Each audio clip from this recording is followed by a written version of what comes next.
رب اشرح لي صدري ويسر لي امری واحلل عقدۃ من لسانی یفقہوا قولی. قرآن مجید میں اللہ سبحانہ وتعالی کا ارشاد ہے والفجر، قسم ہے فجر کی، ولیال عشر، اور 10 راتوں کی، والشفع والوتر، اور جفت اور طاق کی، واللیل اذا یسر، اور رات کی جب وہ چلتی ہے، هل فی ذلک قسم لذی حجر، یقیناً اس میں عقل والے کے لیے بڑی قسم ہے، بہت بڑی گواہی ہے. اللہ سبحانہ وتعالی فجر کے بعد 10 راتوں کی قسم کھا رہے ہیں. 10 راتوں سے مراد ذوالحجہ کی پہلی 10 راتیں ہیں، جیسے کہ ابن عباس، ابن زبیر، مجاہد اور ان کے علاوہ بہت سے سلف اور خلف نے کہا ہے. رمضان المبارک کے بعد ذوالحج کے پہلے 10 دن عبادت کے اعتبار سے بہت ہی اہم ہیں. رمضان گزرنے کے بعد ہماری وہ عادتیں جو ہم نے رمضان میں اختیار کی ہوتی ہیں، یا عبادتیں جو ہم نے بہت یکسوئی کے ساتھ اور تندہی سے کی ہوتی ہیں، ان میں کچھ نہ کچھ کمی آنے لگتی ہے. تو یہ اللہ سبحانہ وتعالیٰ کی بہت بڑی رحمت ہے کہ وہ ہمیں دوبارہ ذوالحج کا یہ عشرہ دے کر بہت سی چیزوں کو یاد دلا دیتا ہے، اور ایک بار پھر سے عبادت کا شوق پیدا ہو جاتا ہے اور عبادت کی طرف ہم متوجہ ہو جاتے ہیں. حدیث پاک میں آتا ہے رسول اللہ صلی اللہ علیہ وسلم نے فرمایا وَأَشْهُرِ الْحُرُمِ رَجَبٌ وَذُو الْقَعْدَةِ وَذُو الْحِجَّةِ وَالْمُحَرَّمُ وَأَشْهُرُ الْحَجِّ شَوَّالٌ وَذُو الْقَعْدَةِ وَعَشْرٌ مِّن ذِي الْحِجَّةِ. حرمت والے مہینے رجب، ذی قعدہ، ذو الحجہ اور محرم ہیں، اور حج کے مہینے شوال، ذی قعدہ اور ذو الحج کے 10 دن ہیں. قرآن مجید میں آتا نا الحج اشہر معلومات، کہ حج کے مہینے سب کو معلوم ہے. تو وہ کون کون سے؟ شوال، ذو القعدہ اور ذو الحج کے 10 دن. تو اس مہینے کی 2 طرح سے فضیلت ہے. ایک تو یہ کہ یہ حج کا مہینہ ہے جس میں ایک عظیم فریضہ ادا ہوتا ہے، اور یہ ایک اجتماعی عبادت ہے، اور اس ماہ کے پہلے 10 دن کو افضل ترین اور عظیم ترین دن کہا گیا. تو چونکہ اس مہینے کے یہ دن بہت ہی عظیم ہے، اس وجہ سے اس مہینے کی بہت فضیلت ہے. اور دوسرے یہ کہ حرمت والے مہینوں میں سے ایک مہینہ ہے. تو اس طرح 2 قسم کے کاموں کی طرف توجہ دلائی گئی ہے. ایک تو ہے کرنے کے کام اور ایک ہے نہ کرنے کے کام. یعنی جہاں اس مہینے میں حج ہوتا ہے اور اس کے پہلے 10 دن افضل ہیں، وہاں ہمیں ان 10 دنوں میں خوب خوب نیکیاں کرنی چاہیے. اور دوسری طرف چونکہ یہ حرمت والا مہینہ ہے، تو اس لیے جن باتوں سے منع کیا گیا ہے یا جن کو حرام قرار دیا گیا ہے ان سے رک جانا چاہیے. واضح؟ تو ذوالحج کی فضیلت 2 طرح سے کیسے ہے؟ نمبر 1، یہ حج کا مہینہ ہے اور اس کے پہلے 10 دن بہت فضیلت والے، لہذا ہمیں کیا کرنا ہوگا؟ پھر 10 دنوں میں خوب خوب نیکیاں کمانی ہوگی. اور دوسری طرف حرمت والا مہینہ تو حرام چیزوں کو چھوڑنا ہوگا. یہ 2 اہم اصول یاد رکھیے کہ کرنے کے افضل کام اور حرمتوں کو پامال کرنے سے بچنے والے کام. جہاں تک اس عشرہ ذوالحج کی فضیلت کا تعلق ہے تو رسول اللہ صلی اللہ علیہ وسلم نے فرمایا دنیا کے دنوں میں افضل ترین دن 10 دن یعنی عشرہ ذوالحجہ کے دن ہیں. دنیا کے دنوں میں افضل ترین دن یہ 10 دن ہیں. یعنی سارے سال میں یہ 10 دن بہت ہی فضیلت والے ہیں. اللہ کے نزدیک سب سے عظیم دن ہے. بہترین دن بھی آتا ہے اور عظیم دن بھی آتا ہے، بہت عظمت والے. عظیم کا کیا مطلب؟ عظمت والے. نبی صلی اللہ علیہ وسلم نے فرمایا کوئی دن اللہ کے ہاں ان 10 دنوں سے زیادہ عظمت والا نہیں ہے، اور نہ ہی کسی دن کا عمل اللہ تعالیٰ کو ان 10 دنوں کے عمل سے زیادہ محبوب ہے. پس تم ان 10 دنوں میں کثرت سے تحلیل یعنی لا الہ الا اللہ، تکبیر، اللہ اکبر اور تحمید الحمدللہ کہو. گویا نبی صلی اللہ علیہ وسلم نے حکم دے کر ہمیں ذکر کا طریقہ بتا دیا. ٹھیک ہے، یعنی آپ صلی اللہ علیہ وسلم نے خود بتا دیا کہ کون سا ذکر کروں. تو آپ سے کیے جانے والے کوئز کا ایک سوال یہ ہو سکتا ہے کہ ان دنوں میں نبی صلی اللہ علیہ وسلم کا بتایا ہوا ذکر بتائیے، یعنی کون سا ذکر کرنا چاہیے، تو بتائیے ذرا مجھے. لا الہ الا اللہ اور اللہ اکبر اور الحمدللہ. اب یہ جو کرنے کے کام والا پیمفلٹ ہے اس میں آپ دیکھ رہے ہیں سب سے پہلے تحلیل، تکبیر اور تحمید یعنی الحمدللہ کا اہتمام کرنا. یہ بلو کاغذ ہے آپ سب کے پاس، اس میں کہاں لکھا ہوا ہے؟ ذکر اور دعا کے ٹائٹل کے نیچے. کیونکہ ہمیں حدیث یاد نہیں رہتی، ویسے باتیں یاد نہیں رہتی، تو یہ ایک طرح سے آپ کو چیک لسٹ دے دی گئی کہ کیا کیا کرنا ہے، تاکہ جو ہی ذی الحج شروع ہو آپ اپنا کام رائٹ اوے شروع کر لیں، زیادہ سوچنے کی اور دور جانے کی ضرورت نہ ہو. ایک اور روایت ہے، ابن عباس کہتے ہیں کہ رسول اللہ صلی اللہ علیہ وسلم نے فرمایا، اللہ تعالیٰ کو کوئی نیک عمل کسی دن میں، یعنی جیسے آج کل پرسوں جو گزر چکا، اس قدر پسندیدہ نہیں جتنا کہ ان دنوں میں پسندیدہ اور محبوب ہوتا ہے، یعنی عشرہ ذی الحجہ میں. یعنی جو بھی کوئی نیک عمل آپ کریں گے اس کا اجر و ثواب کئی گنا زیادہ بڑھ جائے گا. تو اس لیے اس موقع کو جانے نہیں دینا، یعنی ہاتھ سے نہ جائے. صحابہ نے کہا، اے اللہ کے رسول صلی اللہ علیہ وسلم، کیا جہاد فی سبیل اللہ بھی نہیں؟ کیونکہ اسلام میں جتنے بھی اعمال ہیں ان میں سے جو جہاد کا مقام ہے وہ بہت بلند ہے. اس کے بارے میں والجہاد ذروۃ سنامہ، یعنی اس کی کوہان ہے، ایک بلند چوٹی کی طرح، ایک اوپر اٹھا ہوا، یعنی نمایاں ترین نیک عمل ہے. آپ نے فرمایا نہیں، جہاد فی سبیل اللہ بھی نہیں، مگر جو کوئی شخص اپنی جان اور مال لے کر نکلا ہو اور پھر کچھ واپس نہ لایا ہو، یعنی اس کا گھوڑا بھی گیا، اس کی جان بھی گئی، جو کچھ وہ لے کر گیا، اسلحہ وغیرہ وہ سب بھی گیا، سب کچھ ہی اللہ کے راستے میں چلا گیا، تو اس کا درجہ اور مقام تو بہرحال سب سے بڑا ہے. ادروائز باقی اعمال جتنے بھی ہیں وہ ان دنوں میں کیے ہوئے باقی سال کی نسبت افضل ہے. ایک اور حدیث میں ہے، نبی صلی اللہ علیہ وسلم نے فرمایا، ان دنوں میں کیے گئے عمل سے افضل عمل کوئی نہیں. جو بھی آپ صدقہ خیرات کریں گے، ذکر اذکار کریں گے، تلاوت کریں گے، اور بھی جو اعمال کریں گے، قربانی وغیرہ کریں گے، یہ جو لسٹ آپ کو دی گئی ان میں سے کوئی بھی اچھا کام آپ کریں گے بہت ہی اجر و ثواب والا ہوگا. ایک اور روایت میں آتا ہے، صحیح الترغیب والترہیب کی روایت ہے، نبی صلی اللہ علیہ وسلم نے فرمایا، اللہ کے نزدیک کوئی بھی نیک عمل اس سے زیادہ پاکیزہ اور اس سے زیادہ اجر والا نہیں ہے جو کوئی شخص ذی الحجہ کے پہلے عشرے میں کرتا ہے. کہا گیا، اللہ کے راستے میں جہاد کا بھی اتنا ثواب نہیں؟ آپ نے فرمایا نہیں، اللہ کے راستے میں جہاد کا بھی اتنا ثواب نہیں، مگر وہ شخص جو اپنی جان اور مال کے ساتھ جہاد کے لیے نکلا اور پھر ان میں سے کچھ بھی واپس لے کر نہ لوٹا، یعنی اسے کچھ بھی نہ ملا دنیا میں سے. اسی طرح ایک اور روایت ہے، صحیح ترغیب و ترہیب کی، تھوڑے تھوڑے لفظی فرق کے ساتھ، نبی صلی اللہ علیہ وسلم نے فرمایا، اللہ تعالیٰ کے نزدیک عشرہ ذی الحجہ کے دنوں سے بہترین دن کوئی نہیں. ایک آدمی نے عرض کیا، اللہ کے رسول، کیا یہ افضل ہے یا ان کی گنتی کے برابر اللہ کے راستے میں جہاد کرنا، یعنی 10 بار جیسے؟ آپ نے فرمایا، ان کی گنتی کے برابر اللہ کے راستے میں جہاد کرنے سے بھی زیادہ ہی افضل ہے، یعنی اگر کوئی شخص 10 بار جہاد میں شریک ہوا تو اس سے بھی زیادہ افضل ہے، سوائے اس شخص کے جس کا چہرہ مٹی میں ملا دیا گیا ہو، یعنی شہید ہو کر دفن ہو گیا ہو. صحابہ ان دنوں میں انتھک محنت کیا کرتے تھے، اور اس کے بعد باقی سلف صالح بھی.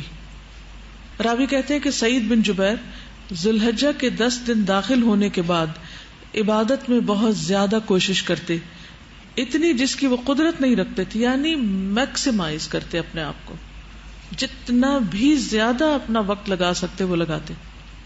تو اب آپ بتائیے کہ آپ کیا کریں گے؟ مثلاً کیا کر سکتے ہیں؟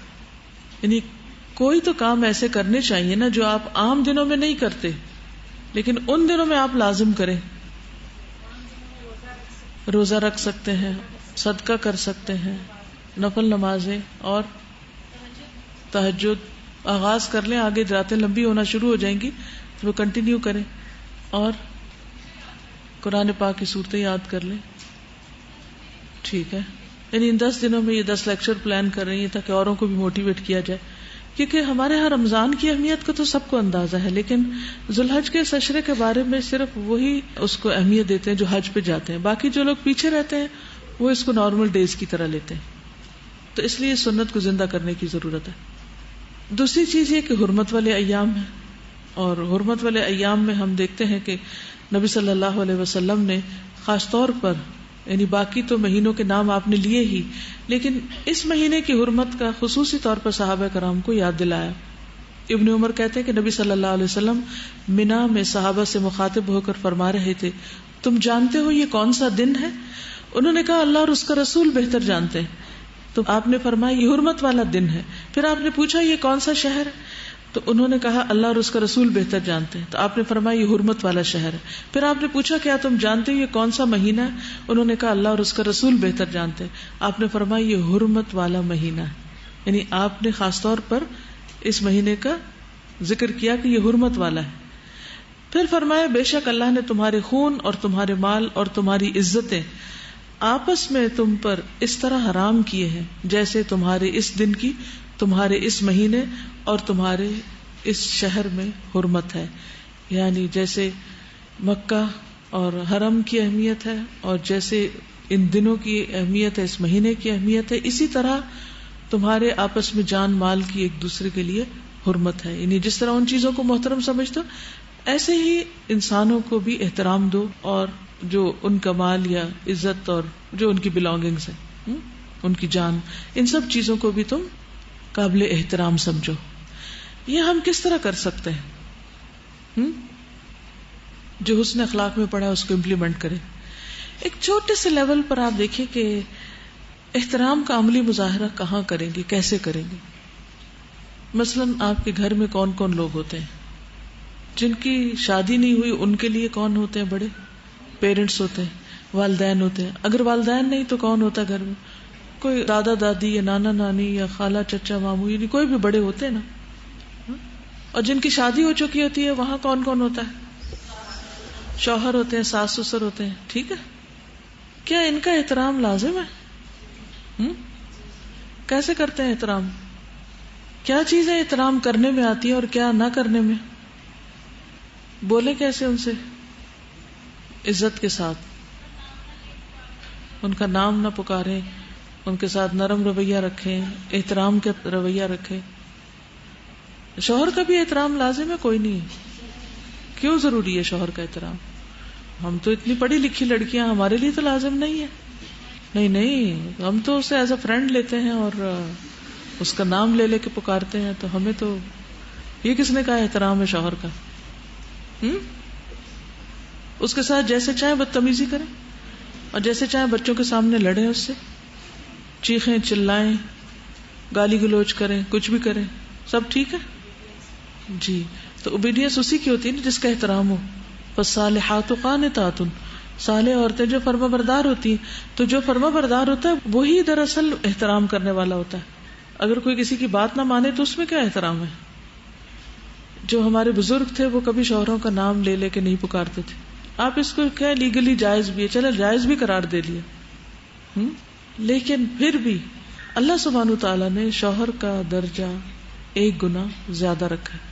وَلِلرِّجَالِ عَلَيْهِنَّ دَرَجَةٌ، یہ اللہ کی کہی ہوئی بات ہے جس کو ماننا پڑے گا، کیونکہ اسی میں فائدہ ہے نا.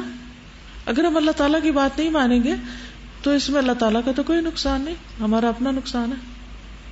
خواہ مشکل لگے، خواہ جواب ویسا نہ بھی ملے، لیکن ہمارے اوپر اپنی ذمہ داری ہے کہ ہمیں اپنی ذمہ داری نبھانی. تو یہ بھی کرنے کے کاموں میں سے، میرا نہیں خیال یہاں لکھا ہوا کہیں، اس کو ریوائز کرنا پڑے گا.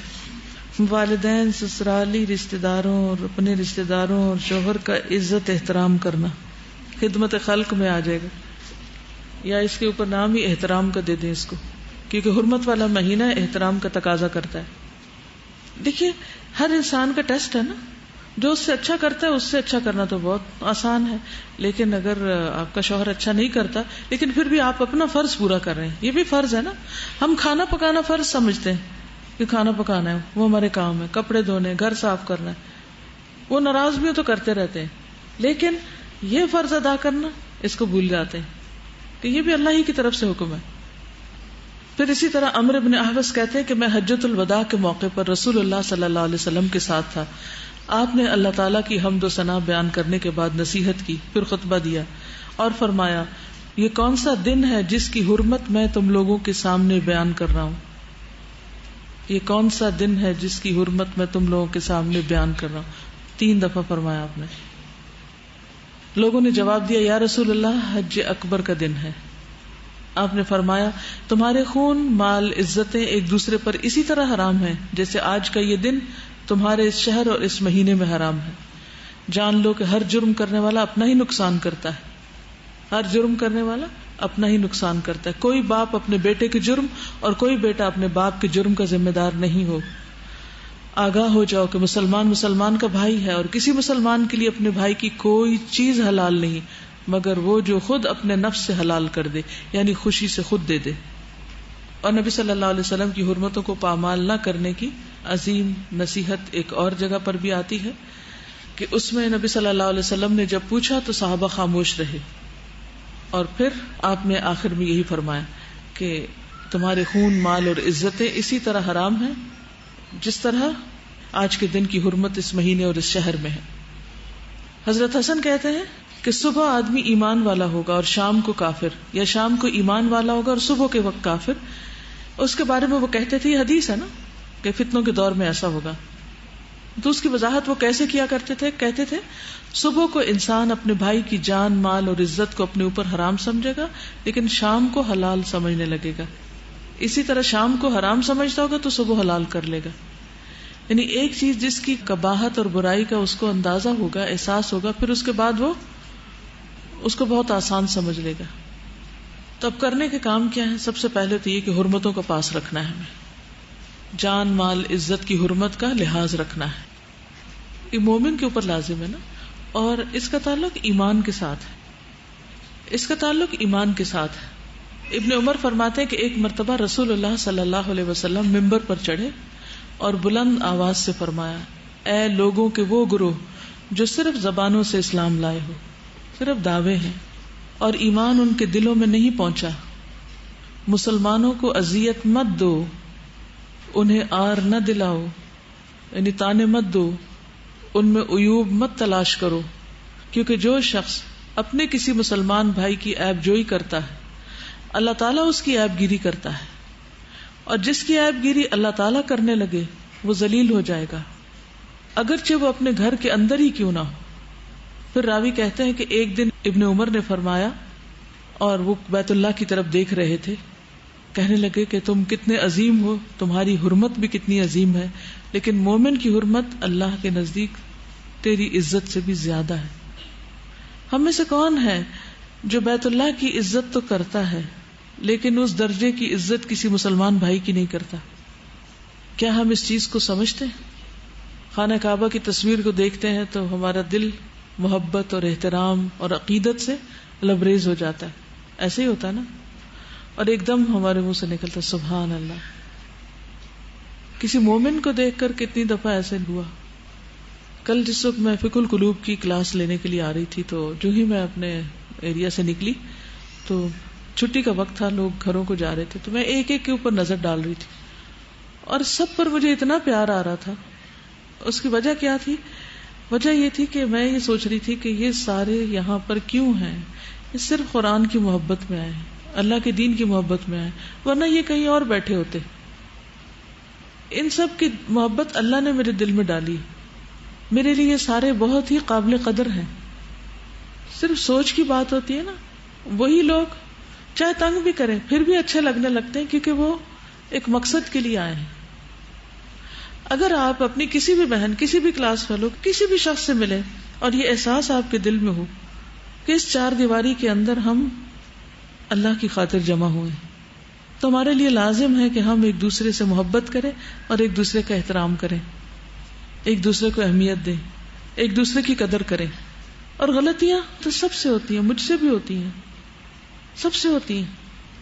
تو کیا ہم چاہیں گے کہ ہماری غلطی کی وجہ سے کوئی ہم سے محبت کرنا چھوڑ دے؟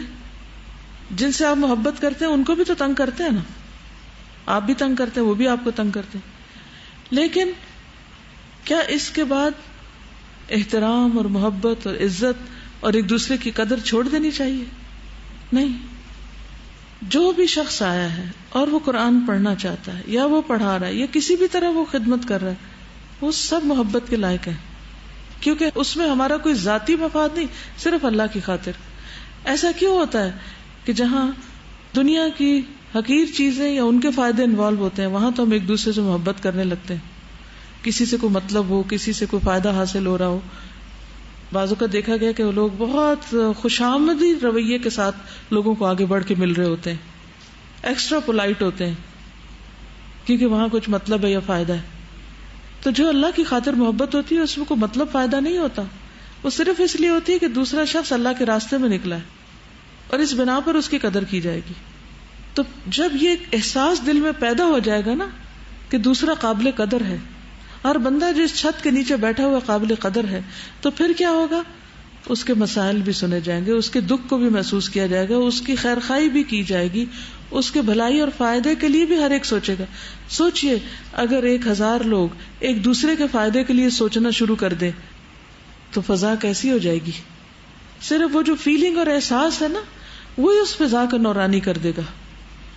لیکن اگر دلوں میں بغض ہو اور چھوٹی چھوٹی باتوں کو مائنڈ کر کے انسان بیٹھ جائے اور نہ بھلائے اور نہ معاف کرے اور نہ دوسرے کی قدر کرے اور اللہ کی خاطر محبت کرنا ہی نہ سیکھے، تو دنیا اور آخرت دونوں کے ایک بہت بڑے فائدے سے محروم ہو جائے گا.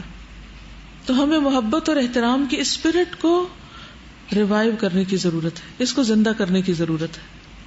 اور اس کے لیے اگر ہم دوسروں میں تو دیکھتے ہیں کہ اس کے اندر کیا شر ہے، ہر شخص کو یہ تو نظر آتا ہے کہ دوسرے میں کیا کیا خرابی ہے، لیکن یہ کم لوگوں کو نظر آتا ہے کہ میرے اندر کیا خرابی ہے.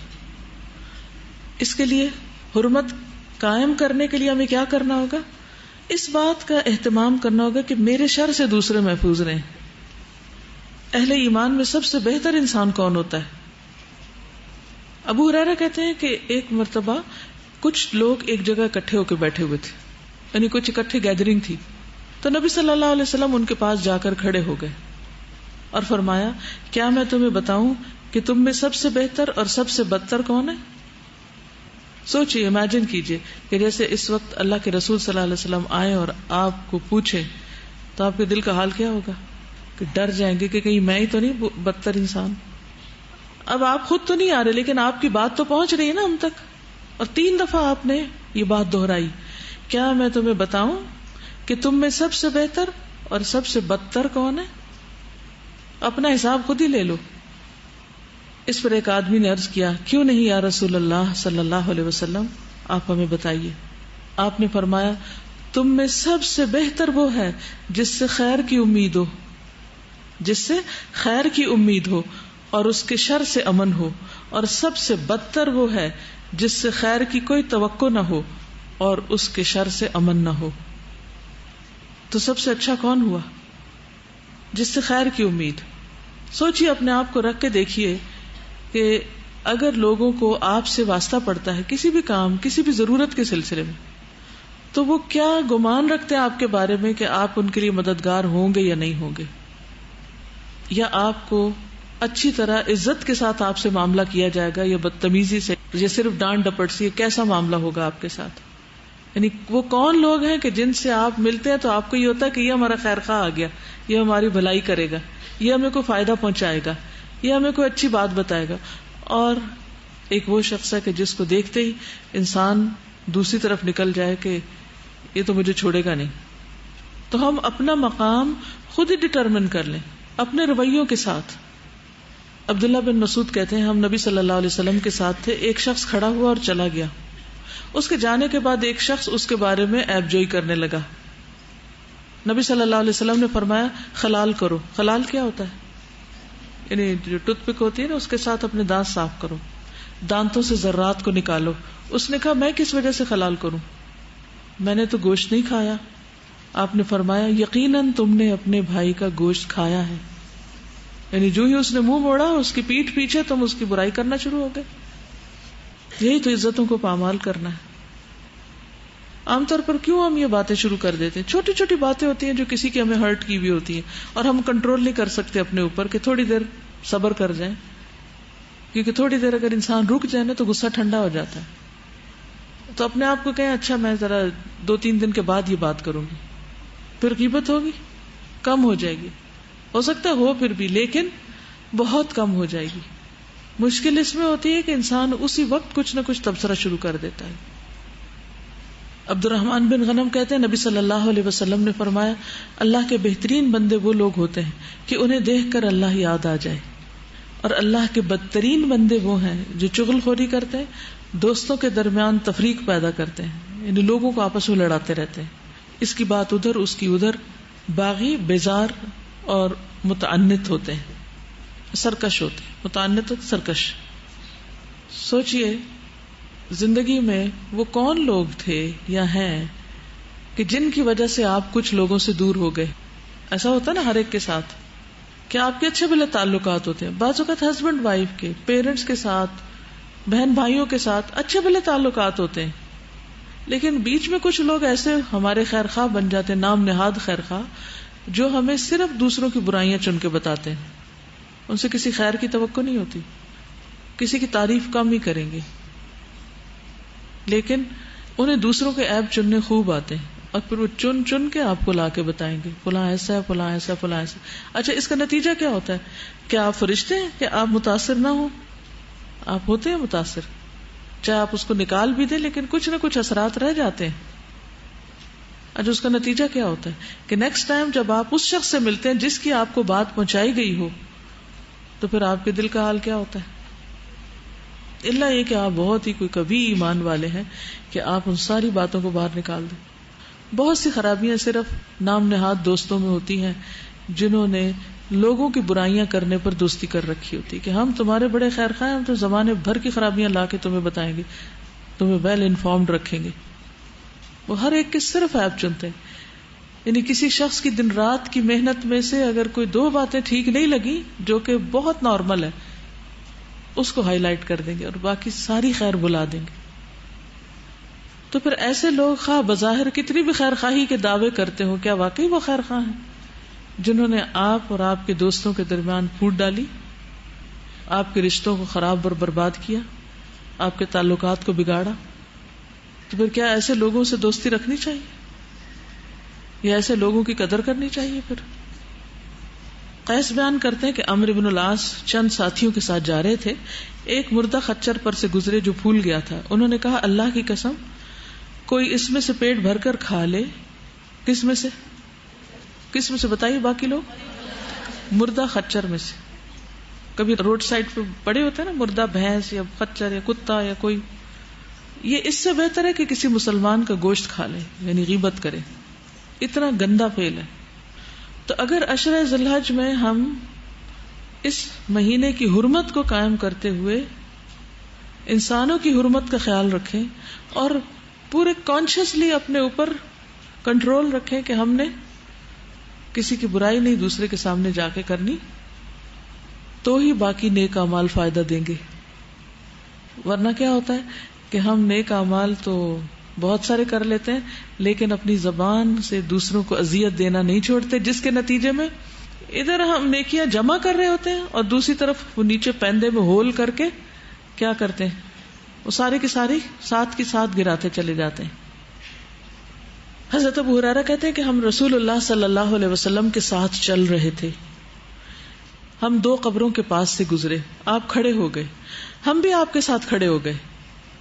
آپ کا رنگ بدلنے لگا، یہاں تک کہ آپ کی آستین کپ کپانے لگی، یعنی یہ جو قمیض کی جو آستین تھی وہ ہلنے لگی، یعنی آپ کا جسم کانپ رہا تھا، یہ مطلب تھا. ہم نے عرض کیا اللہ کے رسول صلی اللہ علیہ وسلم آپ کو کیا ہو گیا، یعنی آپ کے اوپر یہ لرزہ کیوں طاری ہو گیا؟ آپ نے فرمایا کیا تم وہ نہیں سن رہے جو میں سن رہا ہوں؟ تو ہم نے عرض کیا اللہ کے رسول صلی اللہ علیہ وسلم وہ کیا بات ہے؟ آپ نے فرمایا یہ 2 آدمی اپنی قبروں میں سخت عذاب دیے جا رہے ہیں، اور ہلکے گناہ کی وجہ سے. ہم نے عرض کیا وہ کس سلسلے میں؟ آپ نے فرمایا ان میں سے ایک تو پیشاب سے نہیں بچتا تھا، یعنی طہارت کا اہتمام نہیں کرتا تھا، استغفر اللہ، اور دوسرا اپنی زبان سے لوگوں کو اذیت پہنچاتا تھا، اور ان کے درمیان چغلیاں کرتا پھرتا تھا.